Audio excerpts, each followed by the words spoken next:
Welcome. I'm Antar. I want to tell you the story about the day I saw Miles Davis, the great jazz artist, Miles Davis. And Miles played at the Stanford Amphitheater, which Stanford is a world-renowned university in Palo Alto, California, which is about 24 miles south of San Francisco. It's one of the best universities in the world. And, well, they sponsor a lot of music. And I saw Miles Davis in 1969. In 1969, I was probably, depending on what time of year it was, I was 19 or 20. And I knew who Miles Davis was, because I'd been hearing his recordings in the home since the 1950s, since I was a 7-year-old. It was always Miles Davis. Miles Davis was the favorite of my mother. She was a big jazz fan. And always, throughout my life growing up, I heard Miles Davis. And then the big rock boom hit. First, the Beatles hit in 1964. And then, after a few years of that, there was the San Francisco sound, another boom of bands, and psychedelic rock.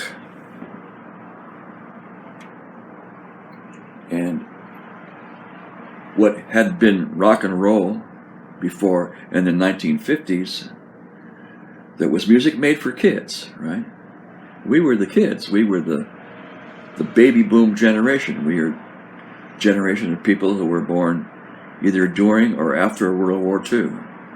So what happened in the 60s is we grew up, and our music was not for kids anymore. The generation had come of age, and the society in the United States was going through a big transformation. So in the music business, because jazz, the kind of music that Miles Davis played, jazz had been the hit music, in the 50s and the 40s, 50s, and early 60s for people that were a generation older than we are. They call them the greatest generation. That's the generation of my father and my mother and people who lived through World War II, people who lived through the Great Depression. That was their music. That's why I was hearing it in the home.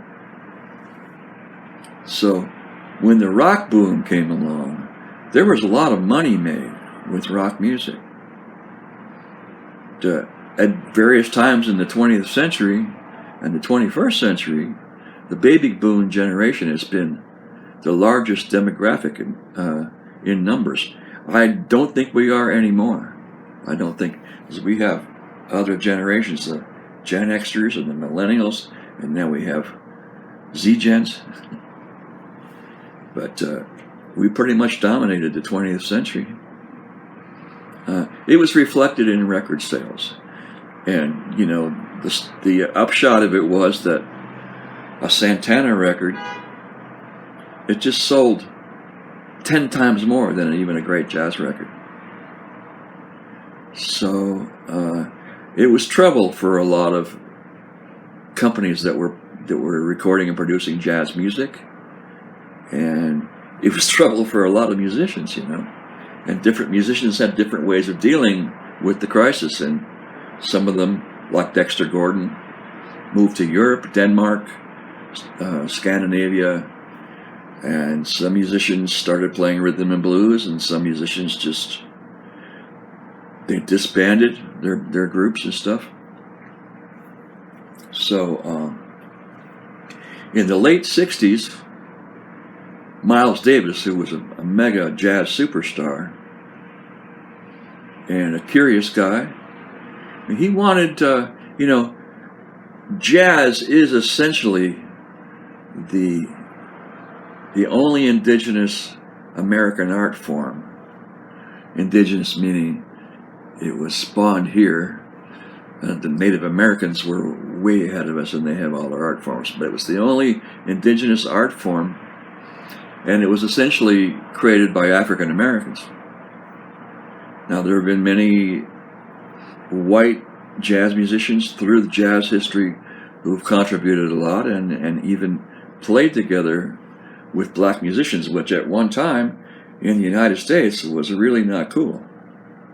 And in some cities and whatnot in the United States, in some decades, it was illegal for the races to fraternize with each other. So there's different stories about it. One story is that Miles Davis was a big CBS recording star with a long history of being right on the top as a jazz artist, and the CEO at that time of CBS was a man named Clive Davis. And you could see by that time that rock music was outselling jazz, 10-1, that there were all these rock palaces, the Fillmore, the Avalon, Fillmore East, in all the cities, and they were booking rock bands, and they were getting lots and lots of tickets, and they were promoting their albums that way. So the story is that Clive Davis suggested to Miles, why don't you play in some of those rock palaces, You change your music a little bit and make it more accessible for younger people, and you could, instead of just become a jazz artist that sort of will fade into obscurity. And I guess Miles Davis went for it. And the other story is, there's a lot of literature about this, that Miles Davis went in a new direction in music, and for some people it was a sellout. For some people it was the story that Clive Davis said. I heard recently that Miles did it. He didn't sell out. He did it because he wanted his music to be accessible by young African American people. So in 1969 and 1970, Miles Davis recorded a couple of very seminal albums, very high-selling albums. The first one was In a Silent Way, and the instrumentation was different. He added electric instruments, electric keyboards, and some electric bass. And the music was not a swing kind of rhythm like in jazz music. Now he's going on straight eights like rock music. And Miles Davis said himself he wanted to combine James Brown with Karlheinz Stockhausen, who was an avant-garde electronic composer in Europe, and Miles Davis on the top. That's always been my impression too. Whatever of the newer stuff that Miles did, he always sounded like Miles to me. Just the background was different. In a Silent Way was really popular, and it ushered in a new era of what eventually became jazz rock fusion. And then in 1970, he released Bitches Brew, and that was quite a shock for some people. And I heard these records at the time. It sounded strange, but still a big buzz and a lot of sales and everything. And Bitches Brew was basically two bands playing at the same time. A classic jazz quartet or quintet, and then a kind of a funk band, electric bass.